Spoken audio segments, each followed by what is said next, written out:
Selamünaleyküm. İnşallah iyisinizdir. Ben Sevda. Kanalıma hoş geldiniz. Küçük bir park gezisinden sonra eve döndüm ve işlerime başladım. Bugün yine genel bir temizlik yapacağım. Okullarımız açıldı. Çocuklar okulda. Mutfağı topladıktan sonra diğer odalara geçeceğim. Çocuklar için öğlen yemeği hazırlayacağım. Daha sonra öğleden sonra bir sohbet var. Oraya katılacağım. Bakalım yetiştirebilecek miyim? Hep beraber görelim inşallah. Bu arada sesim için özür dilerim. Ağır bir grip geçiriyorum. Tekrardan iyi seyirler dilerim.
Selamünaleyküm. İnşallah iyisinizdir. Yorumlarda bir kardeşim benden okuduğum kitapların neler olduğunu sormuştu. Öğrenmek istemişti. Belki kendisinin de okuyabileceğini söylemişti. Ben de okuduğum kitaplar hakkında size bilgi vermek istiyorum inşallah. Öncelikle şöyle söyleyeyim. Okuduğum grubun paylaşamayacağım çünkü neden? Onlardan herhangi bir izin almadım. O yüzden ama şöyle söyleyeyim. Bu genç kızların oluşturduğu hiçbir kurum ve kuruluşa bağlı olmaksızın kendi aralarında hayırlı bir amel yapabilmek adına oluşturdukları bir grup. Orada bir tane akan kitap oluşturuyorlar. Bir de aylık düzenli okunması gereken bir kitap oluşturuyorlar. Bunları böyle farklı farklı konularda grup yapmışlar kitapları. Ve o herkes işte her bölgede, Türkiye'nin içerisinde de farklı farklı şehirlerde grupları var. Oldukça yoğun. Aynı zamanda yurt dışında da bayağı açılmışlar artık. Yurt dışında da farklı farklı ülkelerde okuma grupları var onların. Biz de Fransa'da Paris bölgesi olarak bir grup o gruba dahil olduk. Şimdi geçen sene Şifa-i Şerif'i okudular ve aynı zamanda biz de Ümmet Coğrafyası adı altında farklı farklı kitaplar okuduk. Kadı Yaz'ın kitabı 3 ciltlikti akan kitap olarak.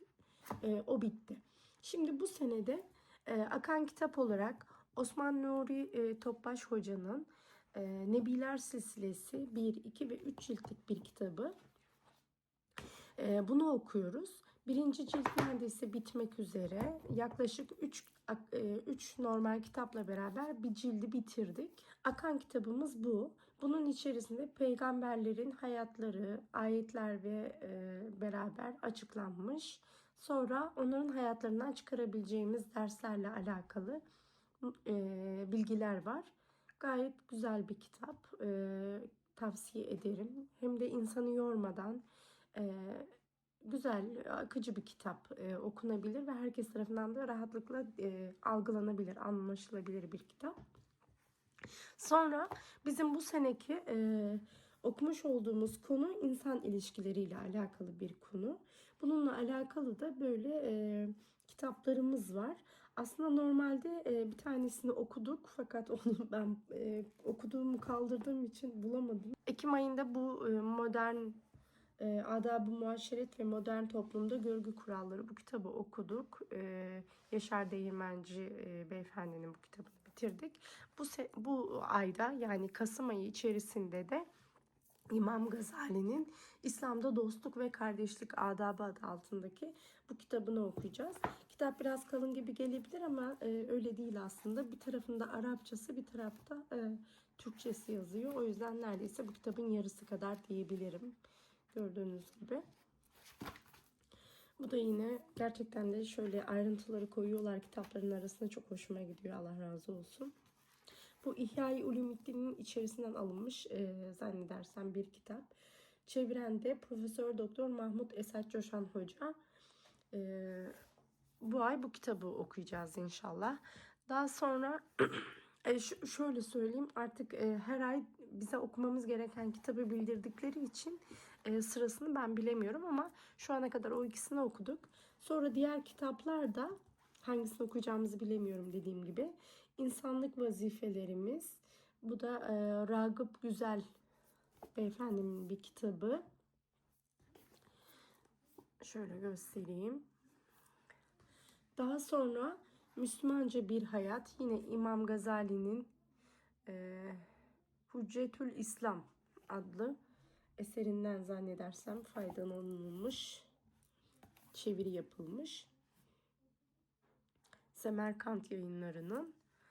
Sonra Fatma Bayram Hoca Hanım'ın En Güzel Kıssa adlı kitabı.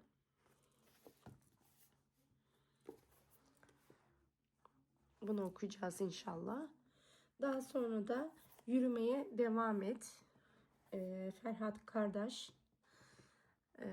Bu kitabı okuyacağız inşallah. Henüz bunlar hakkında bir bilgim yok okumadığımız için. Bir tane daha kitap vardı okumamız gereken, fakat ben onu bulamadım. Sosyal Jetlag adında bir kitaptı o. Fakat o kitabı bulamadım. Artık arkadaşlarla aramızda paylaşacağız. Okuyacaklar, bize verecekler gibi bir şey olacak inşallah. Öyle. Bu kitaplar, okuduğumuz kitaplar. Sizin de hani böyle kendi başınıza okumakta sıkıntı çekiyorsanız böyle sosyal böyle gruplara dahil olabilirsiniz. Gerçekten de ayda bir kere toplanıyoruz. Kitapların tahlilini yapıyoruz. Hem eğlenceli oluyor hem de bir kitap hakkında sizin hiç aklınıza gelmeyen fikirler başka arkadaşlarınızın aklına gelince ben hiç o açıdan bakmamıştım diyebiliyoruz. Veya şöyle diyeyim size. Diyelim ki böyle bir gruplara dahil olma gibi imkanlarınız olamayabilir. İnsanlık, her şey mümkün. Yakın çevrenizde, aile içerisinde, yani akrabalarınızla, sevdiklerinizle de böyle bir küçük kendi aileniz içerisinde gruplar oluşturup kitaplar okuyabilir. Sonra onların müzakeresini kendi aranızda yapabilirsiniz. Umarım faydalı olur. İnşallah sizler de okursunuz diye dua ediyorum. Umarım sizler için de faydalı olur. İzlediğiniz için çok teşekkür ederim. Kanalıma abone olmayı, beğenmeyi ve yorum yapmayı lütfen unutmayın. Böyle faydalı içerikler üreterek inşallah hem kendime hem de sizlere faydalı olmak isterim. Allah'a emanet olun. Esselamun Aleyküm ve Rahmetullahi ve Berekatuhu.